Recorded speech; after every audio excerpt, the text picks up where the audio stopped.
Hey, this is Writers Row. I'm DC Wright-Hammer, and I brought on a very special guest for this episode. I'll let her introduce herself. I am Desi Mesa. I'm a writer. What have you written? I have written a lot of things. I've written, historical fantasy. I have a novel that I wrote that's coming out in September. It's called Okay. Punk Bruja.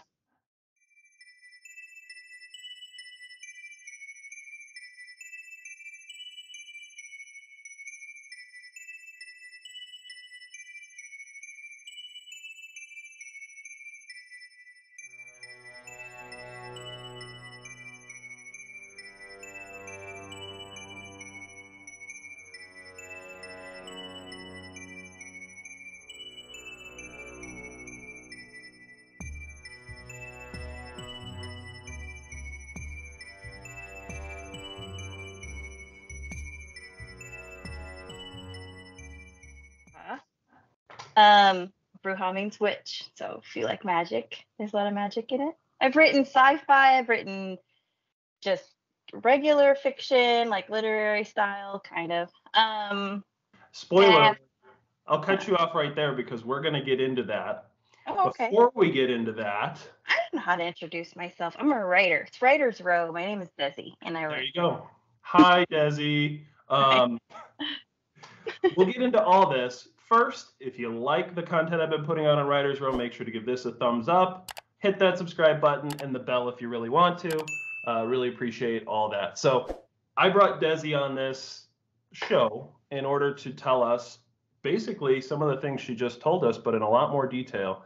I've been trying to reach out to more authors and get their author story, their author journey, their publishing journey and all that. And I wanted to bring Desi on because she had some big news relatively recently. I want to talk into it. So before we get it, let's just kick it off. Desi, tell us how your author journey began. Like way back. Actually, I decided about 4 years ago that I wanted to write a book.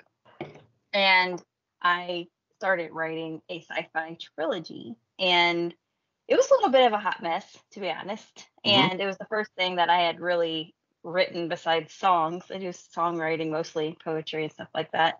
But really what had happened was when I was a teenager, I used to play with my Barbies all the time, and I'd play the story out over and over and over. And then as an adult, the story kept playing on in my head.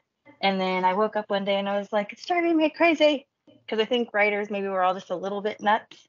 And I thought if I write this down, then it will stop. And it didn't. It just got bigger, and it turned into a trilogy. So that's kind of how it started. I'm unlearned, so I dropped out of high school twice. I had to learn by reading and researching things on the internet.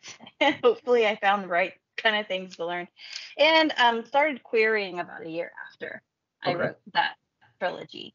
And ended up doing fairly well with that. Had some revise and resubmits and some commentary from agents to just kind of tweak here and there. And it ended up just being too big for a debut. That's a whole different subject, is the rules of, publishing. So I decided to try a new book after a year of querying. So I wrote the historical fantasy that is basically like based on an old Mexican folktale. It has my family's journey from Mexico to here kind of interwoven in there, just inspired by, I should say. It's got witches, it's got bootlegging, it's 1925, based in Kansas City, Missouri. Al Capone used to come here to play, so it was a really great setting, like for the underground. So people think the 20s, they think Great Gatsby. This is more like underground, criminal scene and female protagonist with lots of cool magic. So that's the one that I ended up querying and ended up getting an agent and selling it to Harper. So it's been fun. It's been hard, but a lot of fun. So going back 4 years, at what point did you know you wanted to actually publish? Because we all write things, right? We jot down a scene, we have a character in mind, But at one point were you like, nope, you said a trilogy. At what point did you know you had a book, much less a trilogy? I started writing the first book. Well, I remember sitting down to my computer and I was married at the time, and I told my husband, I would like to be an author. So I'm going to go ahead and write this book and sell it. I knew nothing about querying. I didn't know about the publishing industry. I'd never heard of the Big Five. I didn't know about indie. I didn't know anything. I was just like, I am going to write a book and then I'm going to like sell it. And it's going to be in Barnes and Noble. That was my plan. Like I had no idea that I was saying these things that are a lot harder than they sound. Right. So I just started writing with the intention and idea that this was what was going to happen. I had no clue. So as I was writing the first book, it got to 150,000 words. It got to 200,000 words. It got to 250. And I was like, I think I should probably split this book. So I split it. Then it got to 300 and 350. It ended up being a trilogy with outlines for 2 prequels. And I was like, something's happening. Something's happening here. So when I started researching querying, that was probably, I don't know, maybe 3 or 4 months into the journey. Never hit me that it was going to be the task that it was. I just assumed that when you want to write a book, you write it and then you go give it to a publisher and they take it. And it wasn't like that. So it was hard, but worth it. So what happened to that trilogy? Well, it's on this computer we're talking on that I'm using. So that's what I asked my publisher. So when I sold Bindlepunk Bruja to Harper Voyager, I talked to my publisher, or my agent actually, and I was like, I have this trilogy. It's like my heart. Like, I love this story. I know it's, I wanted to do something eventually. And so basically what I'll end up doing is I have a sequel that I'm finishing for Bindlepunk Bruja. And possibly, I don't know if we're going to do a third book or not, but I'll be writing in that genre. If I want to write a different genre, so here's the thing about traditional publishing is if you want to write a different genre, usually use a different pen name. And they usually want you to have established yourself as a writer. So it's like, I want to and these are the things, traditional versus indie, that I don't have as much of a choice. I can't just be like, I'm going to publish my sci-fi trilogy by the end of the year. I'm not going to do that. Right. I'm eventually planning on publishing it, but it's going to take establishing, getting some sales, writing a couple more books, and then I'll be able to say, hey, I've got this really great trilogy. Right. And probably publish under a different name. So I'll still get it out there. I'll just have to be like, something clever like DM Mesa or something like that. Sure. So you wrote a trilogy. It's on ice, but you still wanted to keep writing. So talk about how you go from moving on to your love. You said the trilogy was your love, it's your heart, to moving on to other projects. Well, my personality is an idea factory. So each idea that I have, each project that I work on is my favorite. Okay. So the next one that comes along is my favorite. So Bindlepunk became my favorite, and now I've got a couple other books I've outlined them. They're like the best things ever. They're the best. Yeah. So. Well, it's like your kids, right? You love them both as much as you can love anything. You don't love either one, or I have not two. More. You can't love them more. Yeah. And you want to know how you rationalize that? There's a kid metaverse, right? Where every kid is in their own universe. So you can love them as much in that universe space. That's how that works. That's how you work out the logical fallacies. No, the paradoxes. I don't know. You're using college words. I told you I didn't go to school. Yeah, I went to college. I use the words. I don't know what I'm talking about. So, all right. So let's talk about the querying process. You said you had some success early on, but that you had to do rewrites, and then you actually had to write the latest story. Like you had to write it. Between the trilogy and the book that I sold, I actually learned how to write through the querying process. I learned how to write through rejections. I learned how to write through beta reader feedback. Basically, I would be told things by agents, by people who would read them, and they would say things like, especially if you're going to go traditional publishing, they have these like structures, and I don't want to say rules, but like guidelines that they look for, and I didn't know about any of those things. So when you talk about adverbs or overuse of dialogue tags or the most commonly rejected openers, like I didn't know any of that stuff, and I was doing almost all of them, right? Yep. And so as I'm researching, I'm looking at what is a dialogue tag, and I'm typing that into the search engine. And I'm looking and I'm learning, and I'm going back and like fixing everything. So that's really most of my journey was learning how to write while I was doing that. Querying was fun because it was absolutely heart-wrenching. But at the same time, I feel like every time that I was lucky enough to get feedback, and even when I didn't, when there was a certain amount of rejections, it's like, okay, I got to go back and address something. Was it the hook? Was it the query? And to just kind of learn how to hone that into where I would start getting requests, that started to get fun. It was like a little competition I'd make with myself.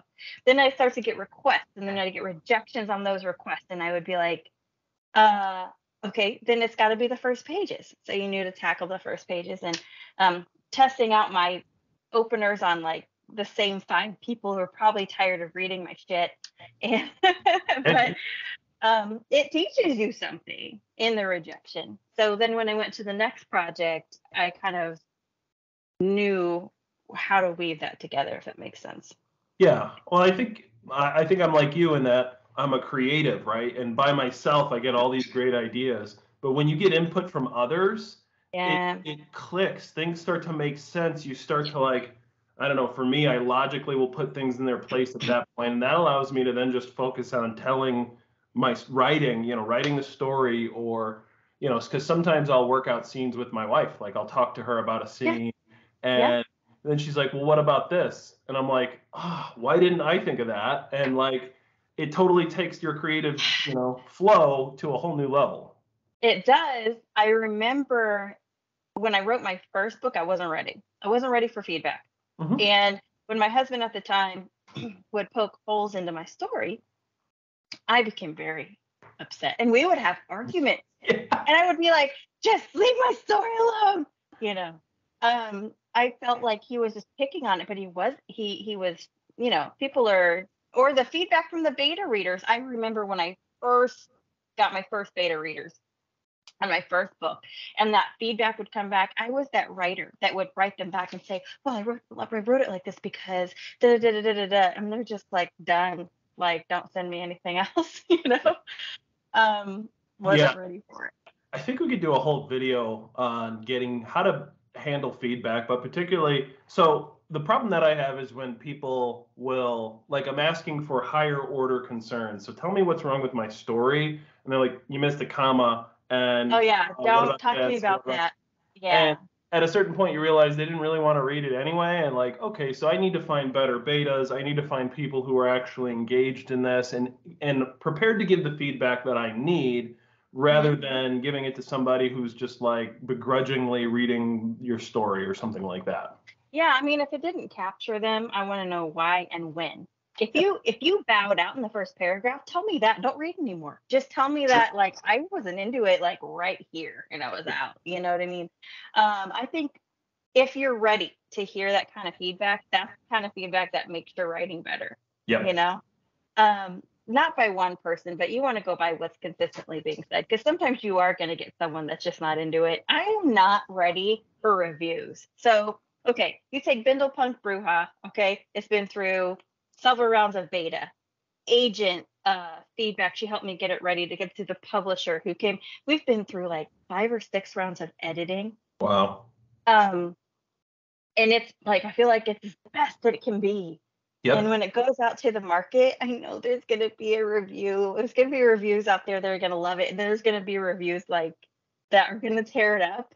And it's just going to like, I should probably not read them, because you're always going to get them. And that's okay. Like, not everyone's going to love what you do. That absolutely could be even another video. Actually, I did a video on how to handle bad reviews. I don't know yet, so I need to hear I'll link it. I don't know where it's going to be linked in the video, but I'll put it somewhere for anybody who's still watching this show. But yeah, no, I mean, remember, reviews are for other readers. They Obviously, are for readers. They're not.